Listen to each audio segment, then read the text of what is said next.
Hi mayam, khurumjari mayam pumna makpu. Ado ngasi ai manabi ani khatan introduce tawjage. Ma budi mayam nu khangwiramani. Hi ro nang hinamindo. Anandi lai jomba ma YouTube account se lai bane Anandi lai haina. Lapio Dani Morante mo is ai childhood friends hatane. Ado mai video lo sum yaw bani ma di ko ma budi ngasi na han bor bani ko bani. Boni su ko bane ko. Anga boni ko bane ba. Ado Jene ga TV na ka shu kham bote Facebook ta loi viral ko. Kana no udi no kha ga ma bin khang do. Hoi. Ado ngasi se imoinu numit ne ko. Ai wa haibadi kya haizade mayam da haidi yamna manga thaki hardura hawde khat thaki pharang yu badi dung angza bo ko duga smana serious nang kan dadi kai wa haide no haibu khangza de wa sumuge ko ado haidi soini soiro khang da bo su ngang kan dina dong dong sungang kan le idi dina mayam na sunga piyo ado harau banu wa balang thu bagi na ho number natte criticize so bi ngai de critic sing ko hoi ado mi mayam hojik display so ba mayam am lai si nga thong ga sa ba phang da lai khang ni nga thong ga sa gi hai gi thim du gi na te khu si de la lai kai no ma kat la ga mayam pul la ga ai gi channel tu so sai thaga ki bi ni ko se akoi lai ba ning ba koi sei do ado hai lai ba ning bai sai je akoi na standard Robert High Secondary School residential da boarding lai kan da koi chahi khuding ki cultural program ta wei ko ta bukan sida koi house secondary house oye magi channel da su video ma thakal kan ne bai sai ado su chamana ba 2000 di kauzagre mathang mathang hoina haidi chahi gi oina koi song group song competition da adum saaga adum first ka su tazaba yamna phajaba mayek haiduni ko koi gi oza Sir Mohen Hozi MU da su oza oina laibane mana ibiba mana so panbiba maite meki ko akoi na su han ba chahi oina maite mek tha ba chahi su koin oi ko oza Mohen na tak pi ra khotlaga tawraga isagi kori se monda pizza ninge yamna phajaba tu jumba tabada koina sakpada phajadabagi tu jungdaba su ya adubu hojiki oiriba situation sida haidi kai haini sai mayek tu ga yam tina chana ba hai tare ko adum bai sai mayek amasu oye admai to ba leba ning bai sai su oire duna koi ahum se pullingai sida punna koi manipur praja ma yam da dedicate torga saksa ba isai amadi oidoi ne ado yam haina sakpadi na te professional singer ma ta bani na adum soi dora ne ko anu ma na soi ki ba sur kai ba dum yaw taraga su ma ignore to bi raga isai mayek sida focus to bi yoga Horse oza thonga mo hi sei mai sida yam phajaba sai horse yam hai banate lyrics ta hai we raba 2014 13 12 gi adum bagi 13 ko no ma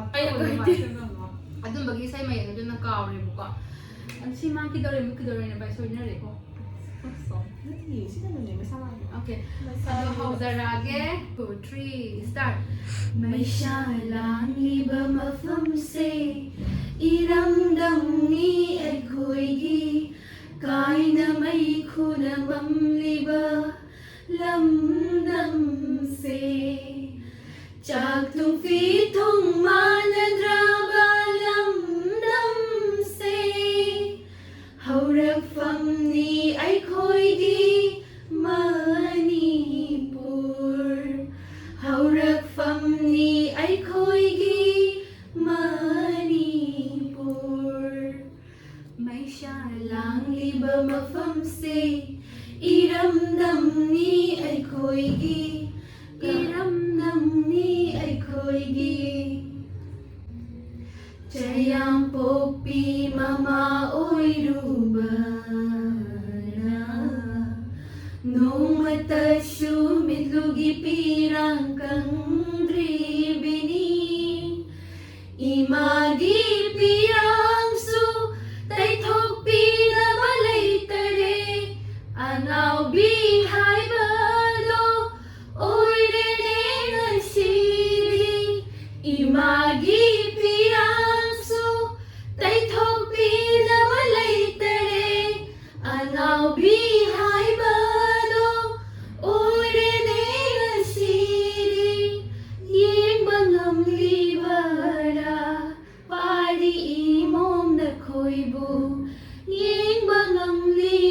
खरा पारी इमोम नखोइबु मैसा लांग्लिबा मफमसे इरमदमनी एखोइगी इरमदमनी एखोइगी तोखाई तानिंगबगी वाखलना मैसा लांग्लिदो ngashidi इरमदम ngashidi kaida चटखरे चिंगुरोई तंबुरोई नखोइना सिमलंबा सनालै पाकंलै पाक ngashidi kaida चटखरे चिंगुरोई तंबुरोई नखोइना सिमलंबा सनालै पाकंलै पाक मांगहलगेरने नशागी वाखलना मांगहलगेरने नशागी वाखलना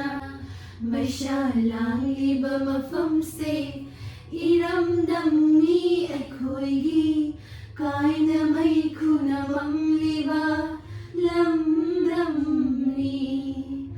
कायना मैखुना मंग्लिबा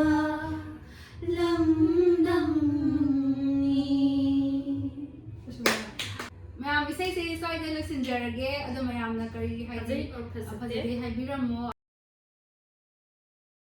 तोखाई तानिंगबगी वाखलना मैसा लांग्लिबा Anandi हाइजे यानिंब्रा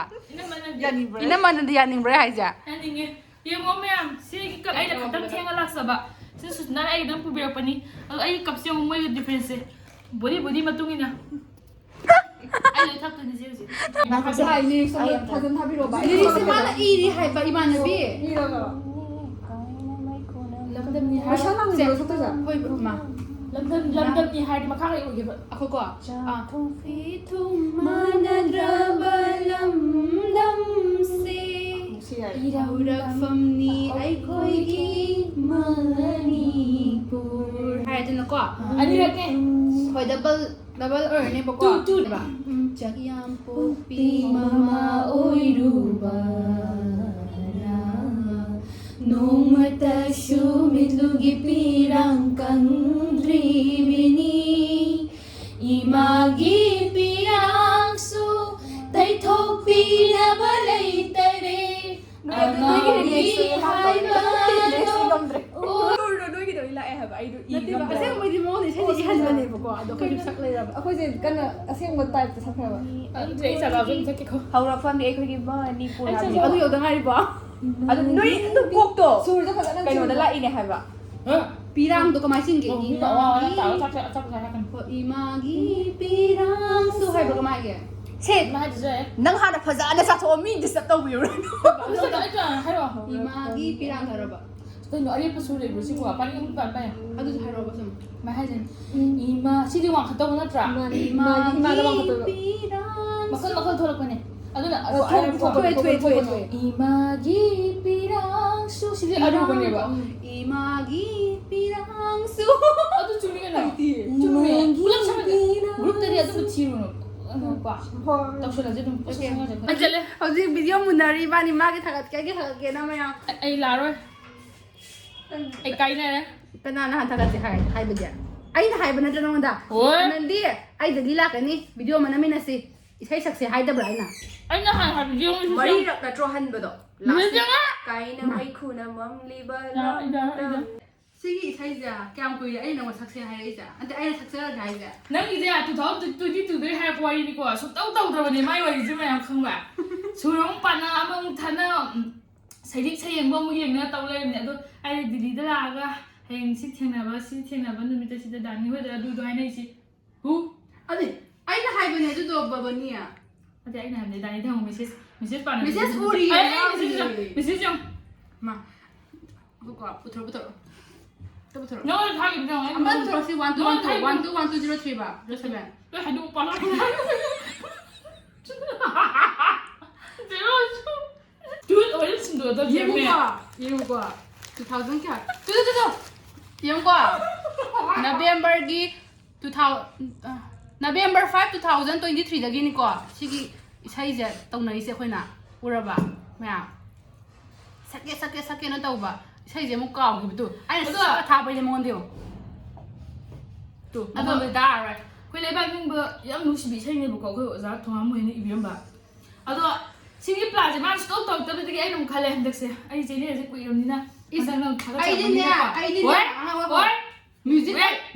da dana ram ni bema ꯑꯇꯤꯌꯥꯗ ꯄꯥꯏꯕ ꯅꯨꯄꯤ ꯑꯃ ꯂꯩꯈꯥꯗ ꯁꯤꯔꯅꯤ ꯉꯁꯤ ꯌꯥꯝ ꯍꯔꯥꯎꯋꯦ ꯈꯪꯉꯤ ꯅꯣ ꯍꯔꯥꯎꯕ ꯅꯠꯇꯦꯀꯣ ꯖꯁ ꯉꯥꯛꯇꯪ ꯊꯦꯡꯅꯔꯒ ꯑꯩꯈꯣꯏ ꯅꯣꯛꯄꯅꯤꯀꯣ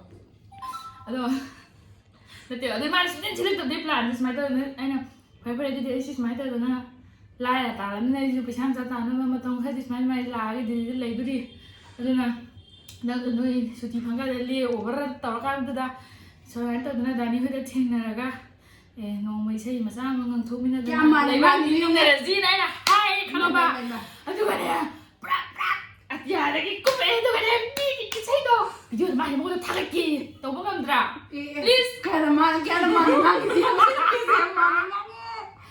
ꯑꯗꯣ ꯌꯥꯁꯤꯟꯅꯔꯁꯤ ꯌꯥꯁꯤꯟꯅꯕ ꯄꯨꯔꯛꯑꯁꯤ JSC ꯑꯒꯦꯟꯁꯇ ꯏꯁꯩ ꯃꯨꯟꯅꯕ ꯀꯣ ꯚꯤꯗꯤꯑꯣ ꯃꯨꯟꯅꯕ ꯅꯪꯅ ꯀꯔꯝꯕ ꯁꯥꯒꯦꯕ ꯀꯔꯝꯕ ꯊꯥꯒꯠꯂꯒꯦꯕ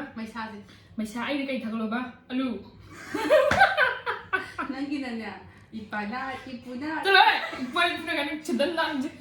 ꯏꯄꯥ ꯏꯄꯨꯅ ꯍꯥꯏꯗꯣ ꯑꯃꯗ ꯀꯩꯕ ꯃꯥꯡꯈꯤꯗꯧꯔꯦ ꯌꯥꯏꯀꯣ ꯃꯥꯡꯈꯤꯗꯧꯒꯤ ꯃꯌꯦꯛ ꯅꯉꯣꯟꯗ ꯍꯥꯞꯆꯤꯟꯕ ꯌꯥꯗꯦ ꯑꯗꯨꯗꯤ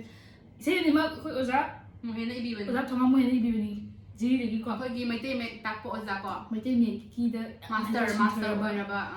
ꯃꯥꯁꯇꯔꯗꯒꯤ ꯍꯦꯟꯅ ꯍꯩꯊꯣꯛ ꯁꯤꯡꯊꯣꯛꯄ ꯃꯥꯁꯦ ꯗ꯭ꯔꯃꯥ ꯀꯩꯀꯥꯁꯨ ꯃꯌꯥꯝ ꯏꯀꯣ ꯑꯇꯣꯞꯄ ꯋꯥꯔꯤ ꯀꯩꯀꯩ ꯌꯥꯝ ꯅꯨꯡꯁꯤꯕꯅꯦ ꯑꯩꯈꯣꯏ ꯑꯣꯖꯥ standard girl higher secondary school ꯀꯥꯟꯆꯤꯄꯨꯔꯗ ꯑꯩꯈꯣꯏꯕꯨ ꯇꯥꯛꯄꯤ ꯇꯝꯕꯤꯔꯝꯕ ꯑꯣꯖꯥ ꯑꯩꯈꯣꯏ ꯃꯥꯒꯤ ꯁꯥꯇ꯭ꯔ ꯉꯥꯛꯇꯅꯦ ꯁ꯭ꯇꯦꯟꯗꯔꯠ ꯔꯣꯕꯔꯠ ꯄꯥꯔꯇꯤ ꯉꯥꯛꯇꯅꯦ ꯌꯥꯔꯦ ꯍꯣꯔꯦꯟ ꯌꯦꯡꯉꯁꯦ ꯀꯅꯥꯅ ꯍꯦꯟꯅ ꯑꯗꯨꯗꯤ ꯅꯪ ꯀꯦꯛ ꯆꯥꯕꯁꯦ ꯌꯥꯎꯔꯝꯗꯔꯦ ꯂꯣꯏꯈ꯭ꯔꯦ ꯑꯩꯒꯤ ꯀꯞ ꯑꯆꯧꯕ ꯃꯣꯏ ꯃꯌꯥꯝꯒꯤꯗꯤ ꯁꯤ ꯃꯆꯥꯅꯦ ꯑꯩꯅ ꯁꯤ ꯄꯨꯊꯣꯛꯑꯦꯀꯣ ꯏꯃꯥ ꯕꯣꯗꯤꯒꯤ ꯃꯇꯨꯡ ꯏꯟꯅ ꯆꯥꯂꯣ ꯊꯕꯛ ꯀꯟꯅ ꯄꯣꯠꯅꯤ ꯃꯌꯥꯝ ꯀꯦꯃꯦꯔꯥꯃꯦꯟꯁꯦ ꯃꯃꯤꯡ ꯅꯞ ꯄꯥꯊꯣꯛꯈ꯭ꯔꯦ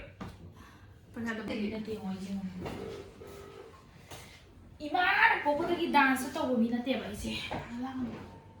빨리 슈퍼 빨리 Sir ay susmitane sa tabak sin bro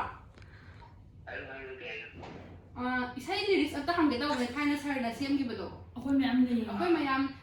standard yarni ko ngi lay ba ko ada sum sir gi sai da sakke taw ba ada kainogi mangki dawre mutki dawre gi second pera ga third ka do kaina hobo no kap sokhraba lok ta isay mapal na tawbagi da mamangi do adi mamangi hoy hoy sir dide tamjar yang koi bita taw dro Hoy, nga toy ba thongba do sina kher hawdoi ba amda khangdro. bonina iron dori hi bidarni na konbiri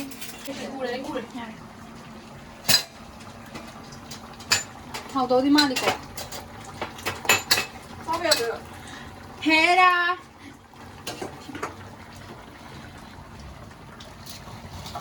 tangku Talyam na boni ga jaw nida. kana mali condense guest to ay kumenta Kino dugo? bai kher ne talyam ha de kamai taw ne dia thong ma da hai ne on de aduga ai process ko ju believe taw bi da ba just taw ba Sinta thungro dugo. 짜냐브라 하다네 짜냐브라 ся Ma thungro. 짜냐브라 Ma thungro na si bukai. Na. 마이 뭐 누구는 얘네 그때 뭐야 그 마음 말이 얘네 iron ba piro Nine. 작품 작이야 얘 또나 작품 레이바 슈팅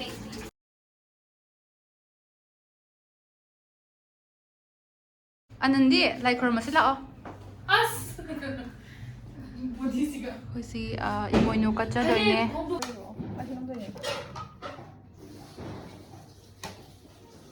ꯖꯔꯒ ꯃꯌꯥꯝꯗꯒꯤ ꯌꯥꯏꯐ ꯊꯧꯅꯤꯖꯔꯤ ꯇꯧꯃꯤꯟꯅꯔꯁꯦ ꯃꯥꯏ ꯄꯥꯛꯃꯤꯟꯅꯔꯁꯦ ꯌꯥꯏꯐꯃꯤꯟꯅꯔꯁꯦ ꯄꯨꯟꯅ ꯌꯥꯏꯐꯃꯤꯟꯅꯔꯁꯦ ꯃꯅꯤꯄꯨꯔ ꯏꯃꯥꯅ ꯌꯥꯏꯐꯔꯦ ꯃꯅꯤꯄꯨꯔ ꯀꯪꯂꯩꯄꯥꯛꯅ ꯌꯥꯏꯐꯔꯦ